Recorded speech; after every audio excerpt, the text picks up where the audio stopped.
no ano. Então, a dúvida da Ana Vitória. Foi da Ana Vitória, né? Eu acho.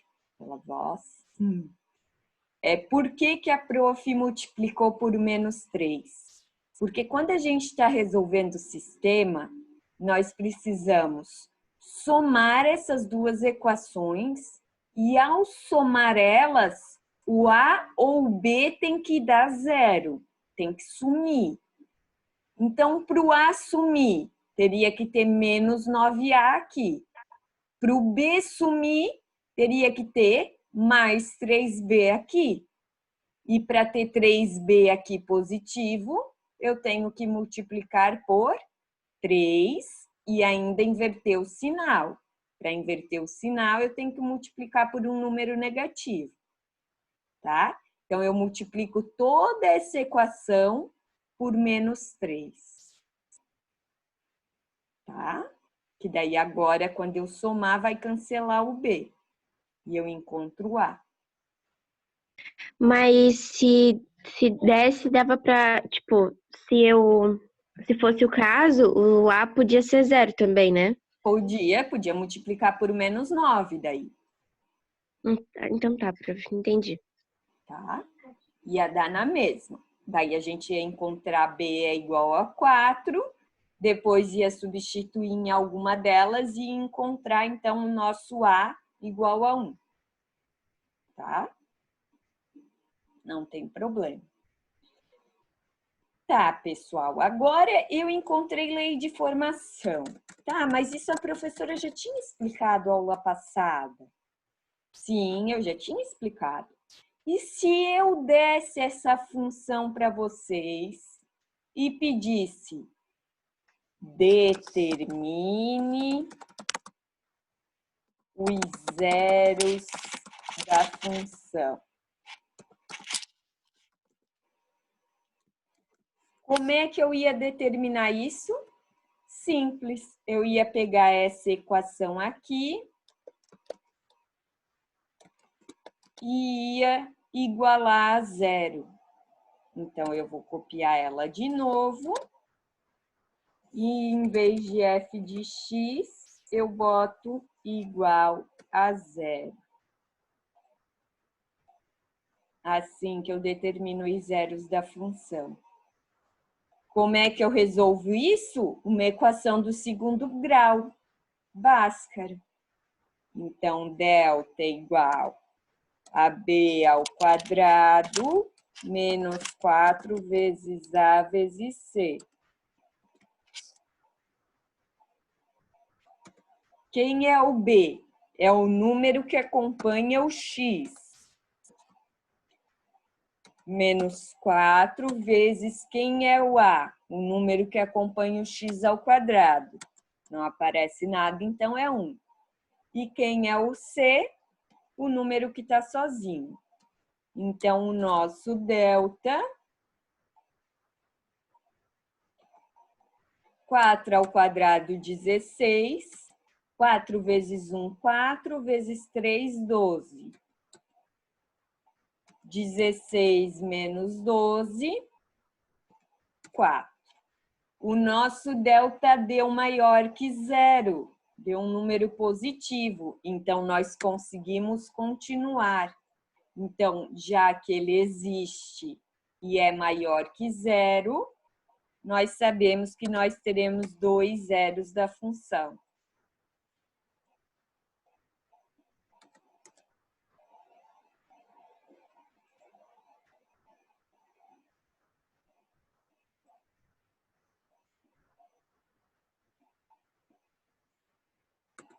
Essa é a segunda parte de Bhaskara.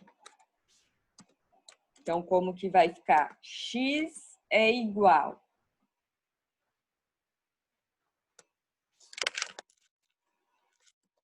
Quem que é B? É o 4. Então, fica menos 4. O delta é 4, o A é 1.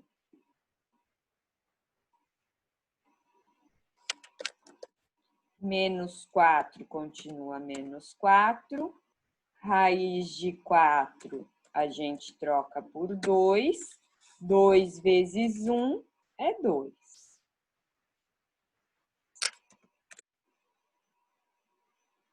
Agora, nós vamos ter uma hora.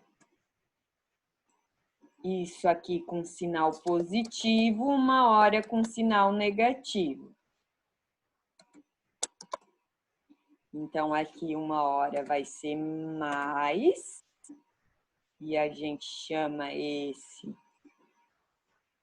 de x1.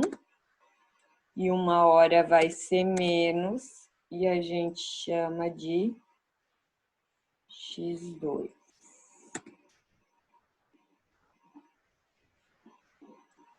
Então,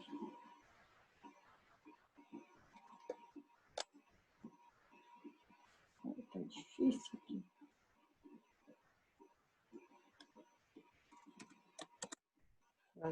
Não tô conseguindo pegar para copiar.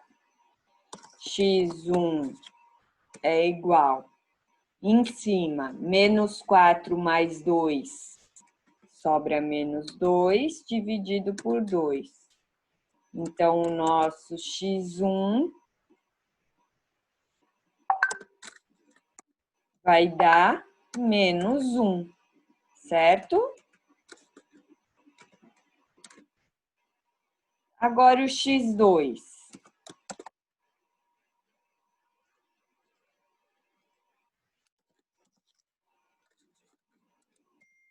Menos 4 menos 2 fica menos 6 e continua 2 embaixo. O nosso x2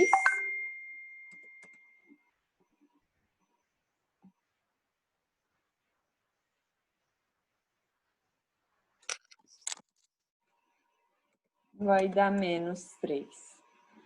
Então, que pontos que são esses dos zeros da função? Quando o nosso x é menos 1, o nosso y é 0.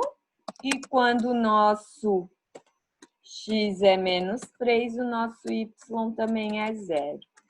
Lembram que lá no início a gente tinha o gráfico? Vamos ver se é no menos 1 e 0 e no menos 3 e 0. Ó, o nosso ponto A e o nosso B, que são os zeros da função. Agora, vamos verificar se a gente encontra o ponto de intersecção com o eixo Y. Então, a gente precisaria chegar lá no ponto C. Determine o ponto de intersecção com o eixo Y. Pessoal, a nossa questão terminou aqui em cima, tá? Isso aqui é eu que estou continuando o exemplo, tá? Não tem nada a ver mais com a questão lá do CA. Então, para determinar o ponto de intersecção com o eixo Y, é quando o nosso x é igual a 0.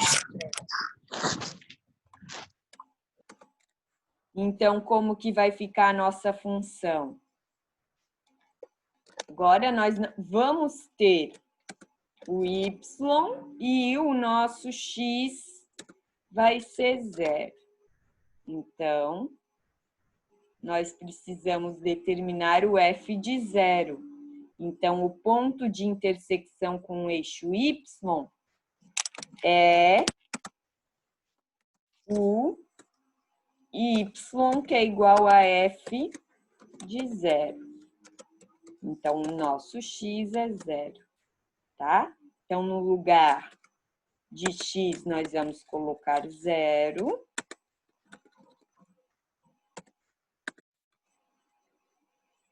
E nós vamos encontrar uma resposta, que a gente costuma chamar essa resposta de y, que é o ponto de intersecção. Então, aqui como que vai ficar? Vou trocar esse f de 0 por y, tá? 0 ao quadrado é 0. 4 vezes 0 é 0. Então, sobrou 3. Então, quando o nosso x é 0, o nosso y é 3. Olhem lá o ponto C. Quando o nosso x era 0, o y era 3. Então, esse é o ponto de intersecção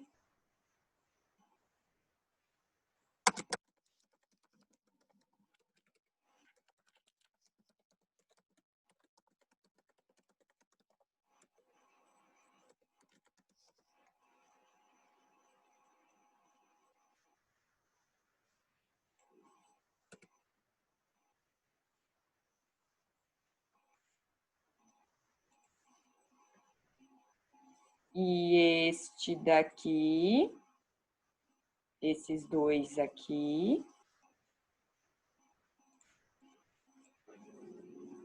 são os zeros da função.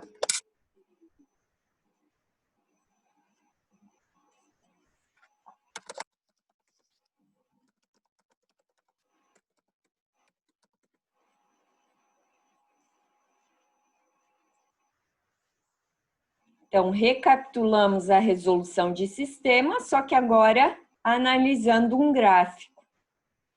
E aprendemos a determinar os zeros da função e o ponto de intersecção com o eixo y.